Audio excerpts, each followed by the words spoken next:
Okay, so I was at dinner tonight and I'm leaving right now. And I am watching something on Twitter about Beto O'Rourke. And I see in the comments down at the bottom a little snippet about baby boy Joshua Brown. I scream out in the restaurant, "Oh no!" Of course, a couple of people turned, looked at me like, which, to be honest, at that point in time, I kind of did, you know. Um, I cannot believe that this young man was killed last night. How is that possible? That this young man's life was taken just days after he participated in the Amber Geiger trial. I'm floored. And I know you guys can't see me there. For a few minutes, maybe I can do this.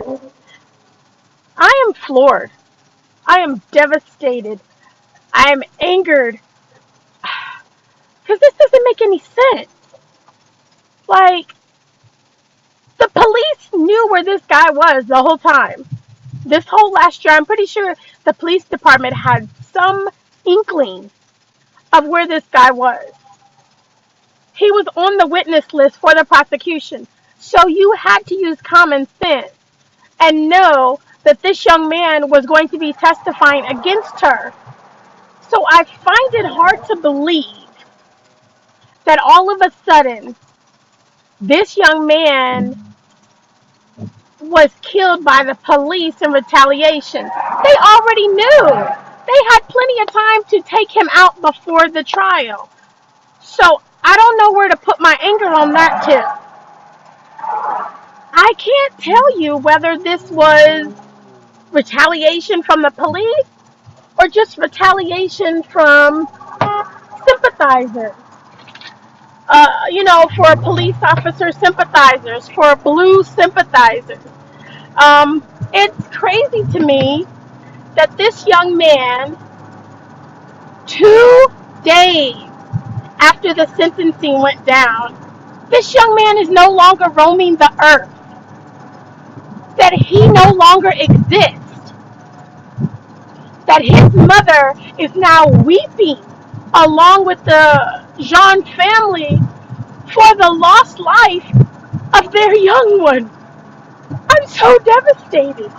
I just cannot believe that this young man, in my eyes, because I'm 25 years his senior, so in my eyes, this baby, he doesn't exist. He is no longer a part of our society. He no longer breathes the same air that I breathe only 38 miles away from where he stood the moment he got killed.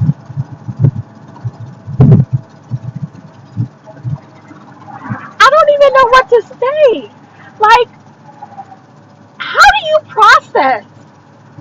And he's nobody more to me than, just a young man that I watched give testimony. So I'm not understanding. I'm definitely not understanding how in less than 72 hours of the verdict, this baby boy is gone. I don't get it. I don't get it. I don't understand it. So I know if I'm not comprehending, neither is his mother. Neither is his loved ones. Neither is his family. Neither are his friends. They're not comprehending what just happened. Okay, so I find out about this at about, oh, geez, at about, let's say, 8 o'clock tonight, and it happened last night.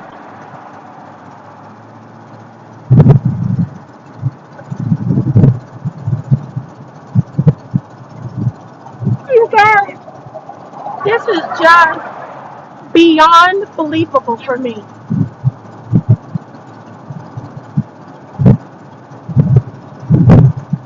He was getting out of his car at his new apartment complex, and now he is no longer with us. He was shot, one report says, in the mouth and in the chest.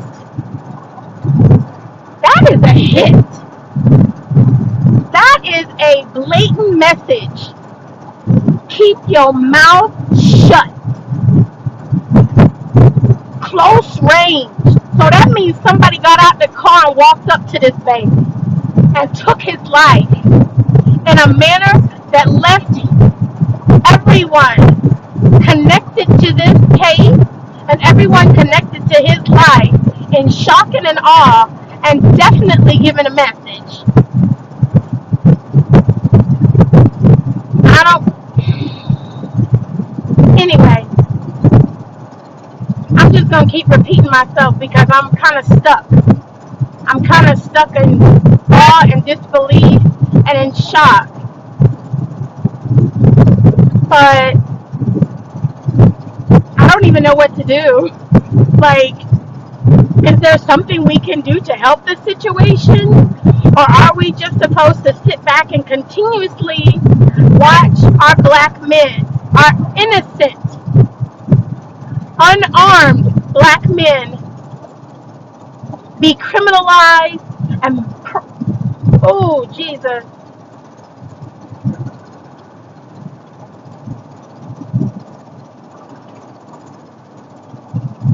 and persecuted, be criminalized and persecuted? Because that's what I felt when he was on the stand giving his testimony. I had some constituents that were in the law profession explain to me that the reason they brought up his criminal history while he was on the stand was so that the defense couldn't do it to try to negate his testimony, to try to say, well, he's untrustworthy and unbelievable because he has a criminal past. Okay, I understand that now. I got it. I processed it. I'm good. But you best damn well believe that they're going to try to bring that shit up now. Now that he's been murdered. They're going to try to say that there was a reason for it. Not that it had anything to do with this Geiger case, but there are some other reasons for it. That, he had a past criminal history, so there must be a reason why he was all of a sudden gunned down. Well, you can forget that BS. Believe that. You can forget that BS. If this baby had all of this drama in his life, they wouldn't have waited till 2 days after the damn case to take him out. What did he do in the 2 days after the case that made whoever supposedly had beef with him on a criminal level all of a sudden go, yeah, now it's time to take him out? Bull. I call bull. So if they try to bring up that for this baby, don't believe that. Don't let them hype you up. Don't let them sway your mind with that BS. That was a college-educated black man who was dealing in entrepreneurship. He ain't have no adult criminal charges. So don't let them try to put that in your mind about this young man to justify his murder all of a sudden. His all of a sudden murder to, man, I don't even know. I promise you I don't even know. I don't even know what to say. And if I try to hypothesize against anything right now, I'm just making up stuff. Or I want to say that I'm reaching. But I know that what I'm saying is fact. I know that what I'm saying is real. Because that's how they do us. That's exactly how they do us.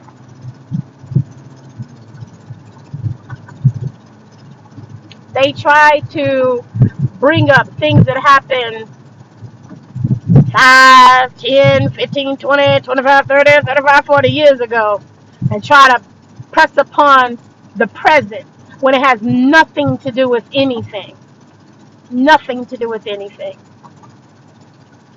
So don't let them try to sway you on this one. This baby was murdered. Joshua Brown, who testified against Amber Geiger. Joshua Brown.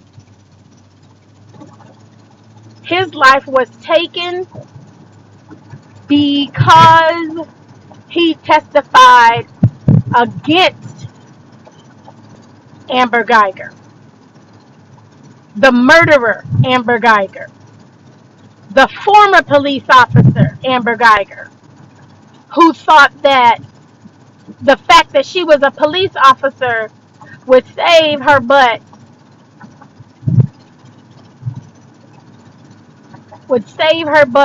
from murdering an innocent man in the comfort and security of his own home. Regardless of what was going down behind that door, that young man was home alone. So he was not a danger or a threat to anyone. And if he was a danger or a threat, he would have probably been somewhere else besides his damn house in his underpants eating ice cream, okay? That's what I got to say on that.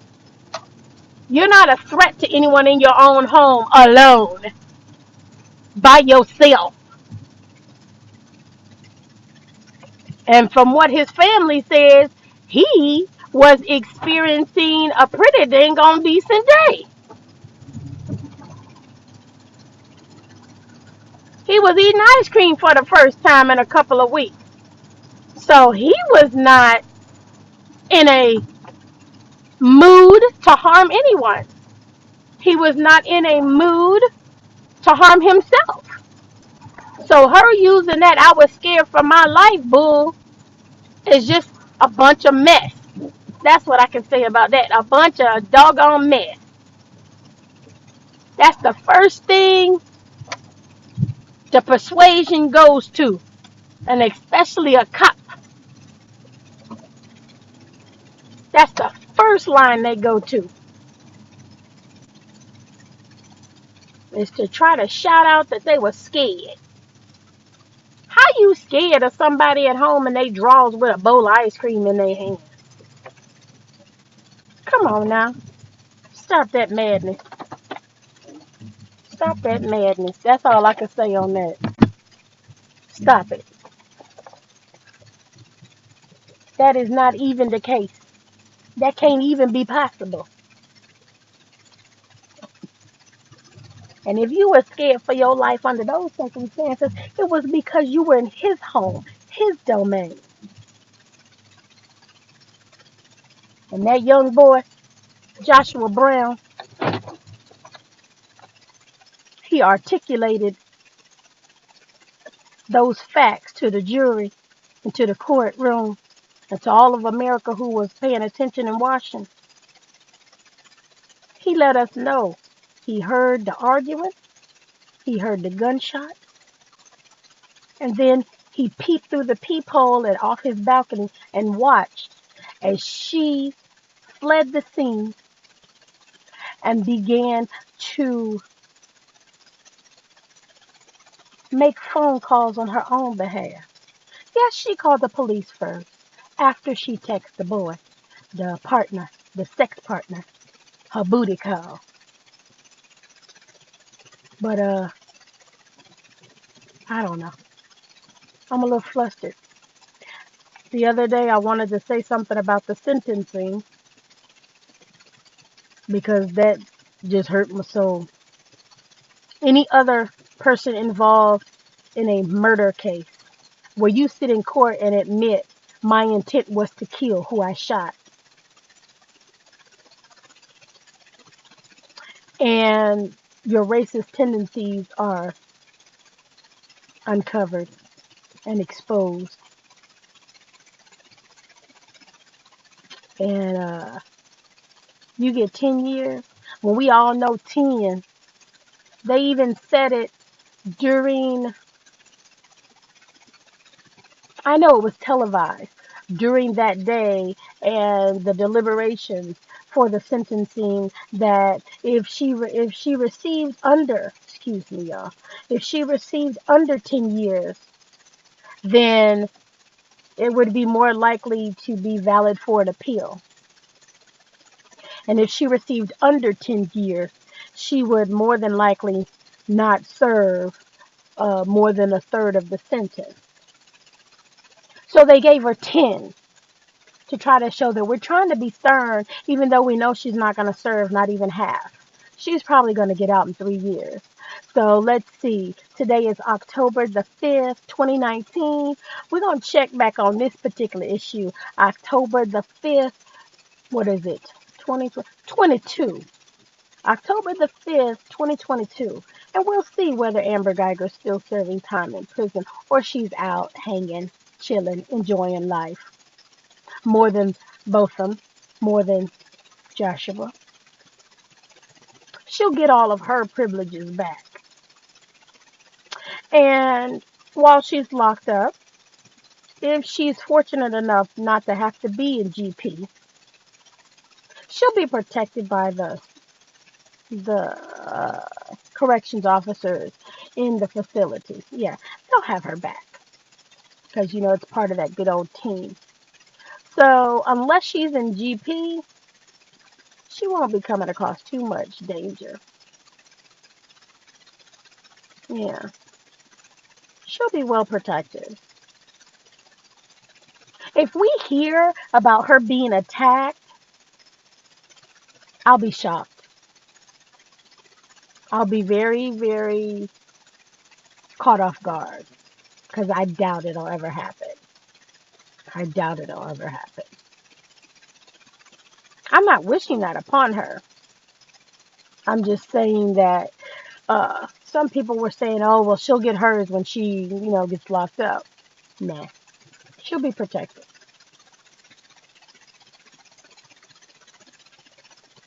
Because there'll be a camaraderie there from all the correction officers and the on-duty staff. They'll have that kind of blue coat thing still going on. So it'll be a well insulated environment for her if she hasn't pissed anybody off. So she needs to go in there humble. Humble, tail between your legs, quiet as kept. Because if she goes in there trying to be cock diesel and flexing her little I'm a police officer muscles, she going to be in for a rude awakening. Because you tick off the wrong people. And they will definitely allow things to happen to you. They might not encourage it. They might not incite it. But they sure in that world won't stop it. She deserved 25 with no possibility of parole. If she would have got 10 with no possibility of parole, I would have been a little bit more satisfied than just the 10 that she got.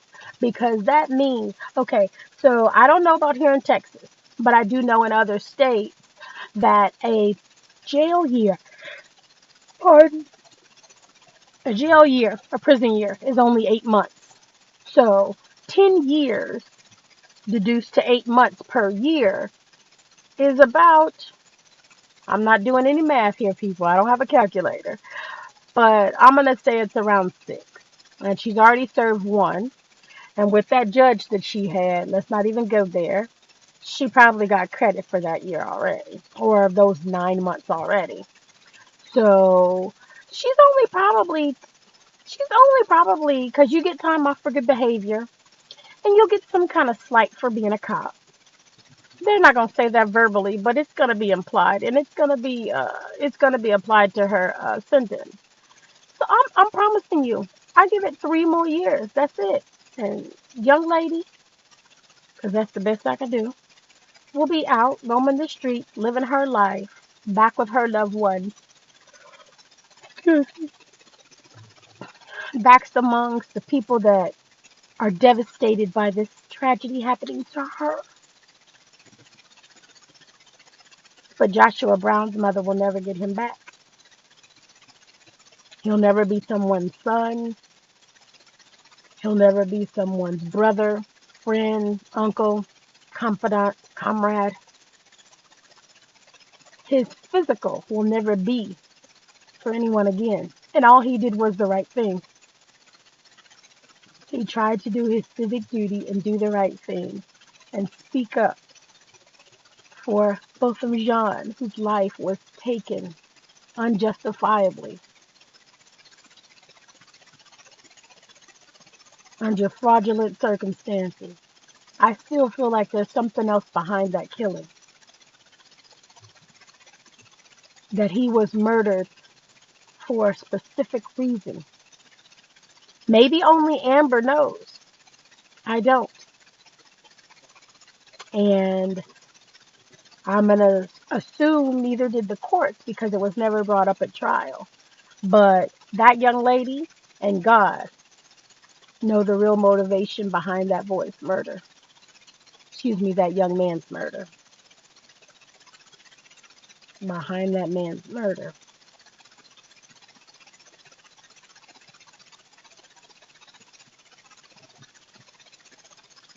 I'm not sure. I'm not sure that because the forgiveness thing that caught me off guard as well. I'm not sure that you could ever catch me be that forgiving. You know, I'm not sure that you could ever catch me be that understanding, be that Christianly. I profess to being a Christian. I follow the teachings of Christ. I follow teachings of others as well. But I don't know if you could ever catch me exercising those particular values, morals, ethics, that kind of thing. I don't think I could ever. I don't think I could ever profess to forgiving someone who devastated my family in such a destructive manner. He said he loved her. Botham's brother said he loved Amber Geiger.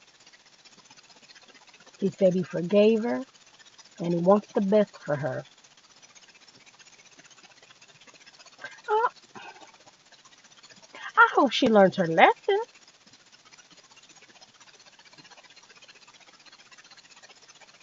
I would like to say I hope that this has taught her something. I would like to say I hope that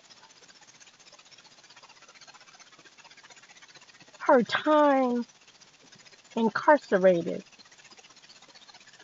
surrounded by a diverse set of women, will teach her that having racist tendencies is probably not in her best interest for the future. You know? Uh, yeah.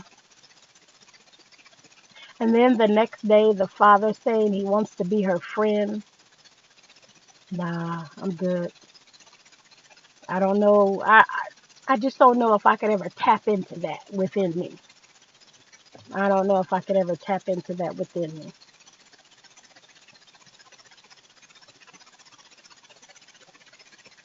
Mm, if you took the life of my loved one in such a brutal, like beastly way, to just display your inner core like that, like you had no regard for his life. You didn't even take a second to breathe, to even notice you're in the wrong apartment. Come on now. How do you not notice when you walk into a house that's not yours? Hey, that's not my couch. That's not what I have on my wall. I mean, hold up. My house don't smell like marijuana. What the hell's going on? Why is this dude in his drawers? Wait a minute, hold up. And then you back up and say, oh shit, the wrong door. What? The wrong door? Oh man, my bad. She didn't take a breath to figure any of that out. You just automatically pull your weapon and start shooting people. And they said he was shot from above. So that either means that he was shot cowering down, that he was shot as he was still sitting on the couch, or that he was trying to run away from the situation and she still shot him.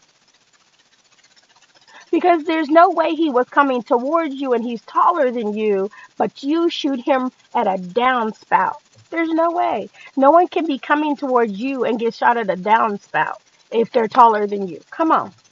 Only way that can happen is if he's shorter than her. Then it would be a downspout. Possibly. I don't know. I have a gun, but I don't ever use it. It's locked in a box, put away. I have never once shot the gun since I bought it 6 years ago. It was just a fascination at the time. Uh, I still want to use it. Don't get me wrong, but it was it's a little heavier than I thought it was gonna be, honestly. But anyway, um, so I don't have firsthand knowledge about that, about how that would happen. But I'm just, as a layman, as a novice, I'm just suspecting those are the only ways that you can shoot someone in a downward trajectory, especially if they're bigger than you, taller than you. Uh, so that right there negates, to me, negates her. I was defending myself. That that's not possible. And this other young man, Mr. Joshua, telling the truth, which we are taught as children, that's in our best interest to always tell the truth. But as you grow up and you live life, you recognize that the truth ain't all it's cracked up to be. If you're looking at it from a realistic point of view, it's really not. It's not all it's cracked up to be. And sometimes the truth is really not in your best interest.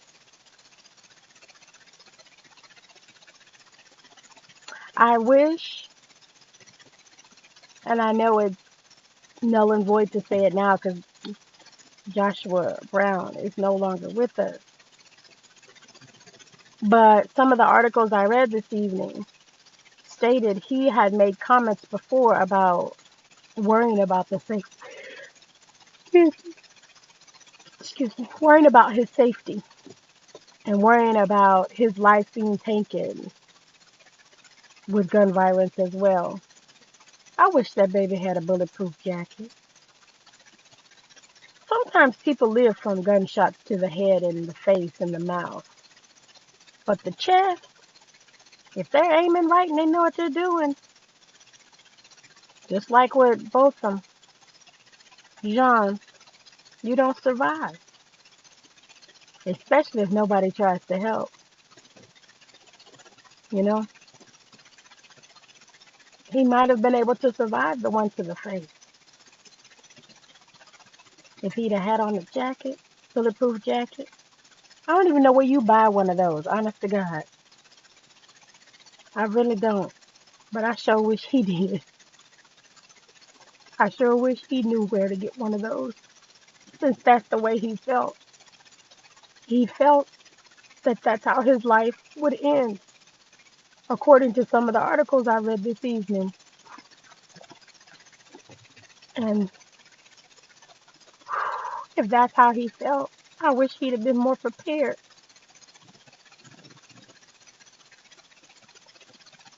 I wish he'd have been more prepared. He was too young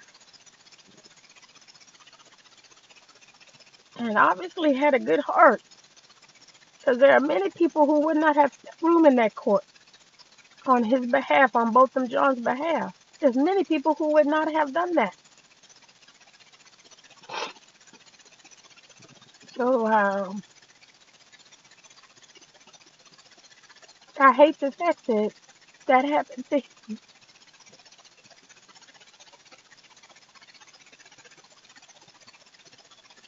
We didn't even get to celebrate and rejoice in the fact that Amber Geiger was actually convicted of murder.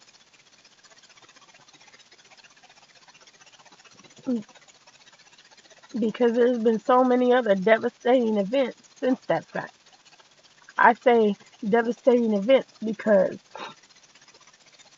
I still can't make peace with the forgiveness angle.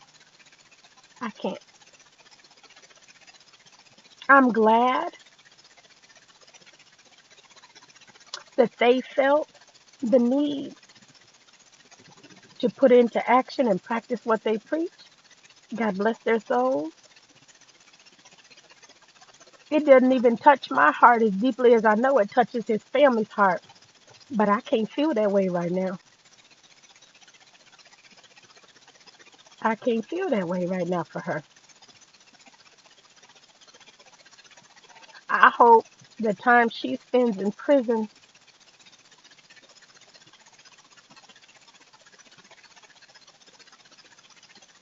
is intensified by 1,000 of what Botham Jean felt in his last minutes of life. I have been with a couple of people through my work and then personal family members in their last minutes of life. And the look in their eyes sometimes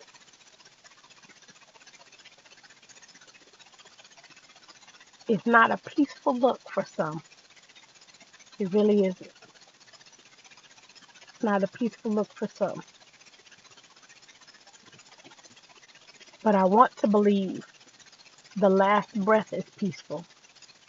But under the circumstances of Botham Jean and Joshua Brown, I pray that that last second of life was peaceful. I really do. That that last second of life was just peaceful. All right.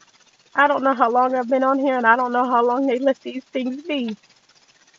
And before I break down in complete tears, I've got to go. But I want to say I'm keeping both families in my prayers. John family and Brown family in my prayers, because you have both suffered great losses.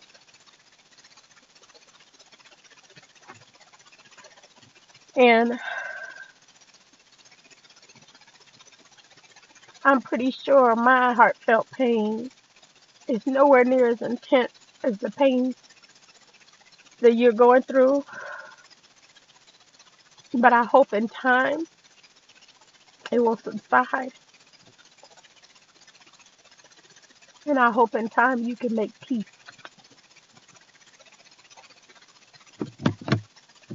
Oh, wow. I've never had my light do that before. I hope in time you can make peace with the situation. And I hope that the Brown family gets justice and gets answers as to what happened to this young man. Thank you. Peace and blessings.